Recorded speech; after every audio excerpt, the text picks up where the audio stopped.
मेरा नाम सनम है और मेरी उम्र 20 साल है। मैं कॉलेज में पढ़ती हूँ। मेरी कमर पतली और रंग दूध जैसा सफेद था। एक बार जो देख लेता तो पागल हो जाता। मैं कम उम्री की वजह से मेरा बाप मेरी शादी नहीं करता था, मगर मेरा बाप रजा सुल्तान का कर्ज ना दे सका, तो उसने मुझे जबरदस्ती अगवा करने का सोच लिया। उसने अपने ड्राइवर को कॉल की तो उसने मुझे दीवानगी पार्ट नंबर 1। खिड़कियों से छिनकर आती धूप से रजा सुल्तान अली जोर से दहाड़ा। कितनी बार कहा है मैंने, मेरे कमरे की खिड़कियों की पट मत खोलो, और ना ही पर्दे हटाने की जरूरत है। रोज मेरा नींद खराब कर देते हैं।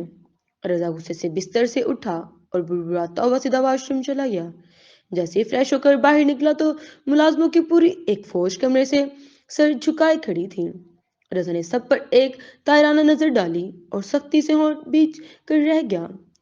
और जिब्रान, अपने लिए कोई और नौकरी तलाश कर लो, रोज मेरी नींद हराम कर देते हो। रजा स्पार्ट लहजे में बोला। लेकिन वो बड़े साहब का कहना है, रोज आपको सूरज की पहली किरण निकलते ही उठा दूं, इससे मैं रोज वक्त पर पढ़ दे। रजा ने हाथ उठाकर उसे बोलने से रोका और दो नौकर को हाथ से इशारा दिया तो वो जिब्रान को बाजों से घसीट कर बाहर ले गए। आजकल देख रहा हूँ इन मुलाजमों की जुबान मेरे आगे बहुत चलने लगे हैं। याद रखना, मुझे कोई मतलब नहीं और ना ही फर्क पड़ता है अब्बा क्या कहते हैं क्या नहीं।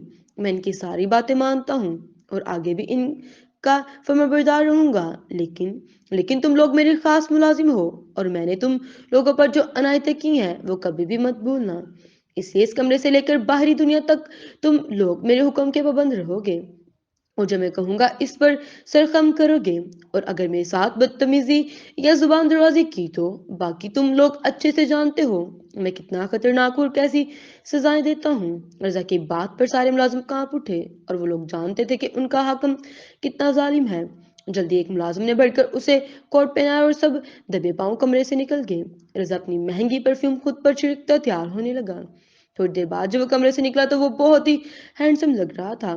बुरे बाल सलीके से जील से एक तरफ सेट किए हुए थे और ब्लैक थ्री पीस सूट और महंगे जूते, और हाथों में ब्रांडेड घड़ी उसकी नफासत पसंद तबीयत को खासा जाहिर कर रही थी। वो था ही इतना ज्यादा गुड लुकिंग और डैशिंग, जहां से भी गुजरता सारी लोगों की नजरें उस पर ठहर सी जाती थी। गोरा दूधिया रंग और भूरी आंखें, हल्की बड़ी से जो हमेशा चेहरे पर रहती थी। उसे बियर्ड पसंद था। चेहरे के तीखे नक्कूस और घटावदार होंठ जो ज्यादा सिगरेट पीने की वजह से स्याह माइल हो गए थे, लेकिन इसकी संजीदा पर पुरवकार शख्सियत पर जचता था। मिजाज में सटपन और संजीदगी थी। कम गो और फजूल गोई कम करना उसकी आदतों में शुमार था। रजा शहाना चाल चलता हुआ डाइनिंग टेबल पर पहुंचा, जहां मुर्तजा सुल्तान अली उसके बाबा जानी पहले से मौजूद थे। सुबह हो गई है शायद, मेरा शेर बेटा उठ गया है। मुर्तजा साहब ने फकर से बेटे की तरफ मुस्कुराकर देखने लगा। Please Baba, stop this nonsense और मुलाजमों को अपनी औकात में रहने को कहिए। अगर ये मुंह को आगे ना तो मुझसे बुरा कोई नहीं। आप अच्छे से जानते हैं मेरा गुस्सा किस कदर खतरनाक है। रजा बेजारी से बोला। आज से आपको कोई तकलीफ नहीं होगी, कोई भी आपकी नींद में खलल नहीं डालेगा। हम ये बर्दाश्त नहीं कर सकते हमारे बेटे का मूड सुबह सुबह ऑफ रहे और हमसे नाराज रहे। मुर्तजा साहब संजीदगी से बोली। जी बेहतर होगा समझा दें, वरना अगर मैंने अपने तरीके से समझाया ना तो ख्वाम ख्वा बात बढ़ जाएगी। और हाँ, आपसे नाराज नहीं हूँ, बस मेरा मजाज कुछ अच्छा नहीं है, आज बहुत चिड़चिड़ापन महसूस हो रहा है।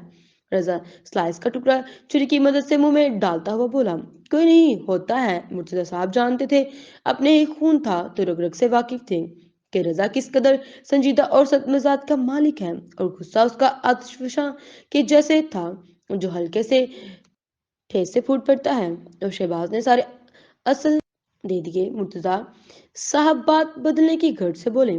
पहले सूद तो दें, इतने दिन हो गए हैं लेकिन कोई खबर नहीं आई इनकी। ना असल रकम चुका रहे हैं और ना सूद की एक पाई चुकाई है, ना कोई बात खुलकर करते हैं। मेरे आदमियों से भी ठीक ढंग से बात नहीं कही उन्होंने। अजीब बात है, सिर्फ एक महीने मोहलत मांगे जा रहे हैं। रजा कुछ सोचते हुए बोला। तब क्या सोचा है तुमने? उसे ऐसे छोड़ दोगे या अपना पैसा? मुफ्ती साहब बोलते बोलते अचानक खामोश हो गए।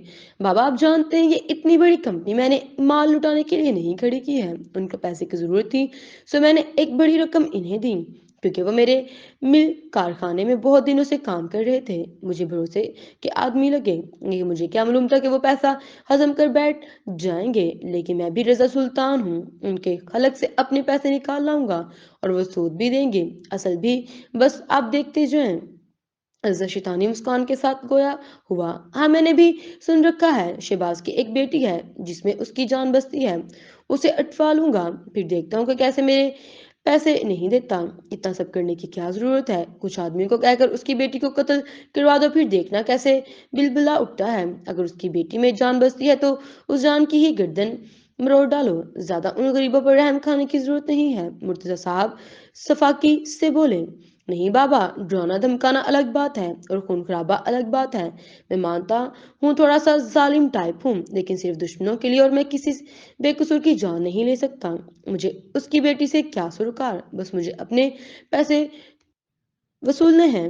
इमरान से कह कर उठवा लूंगा और कुछ दिन तक गेस्ट हाउस में रखूंगा। जब मेरे पैसे मुझे मिल जाएंगे तो उसे छोड़ दूंगा। रजत स्पार्ट लहजे में बोला।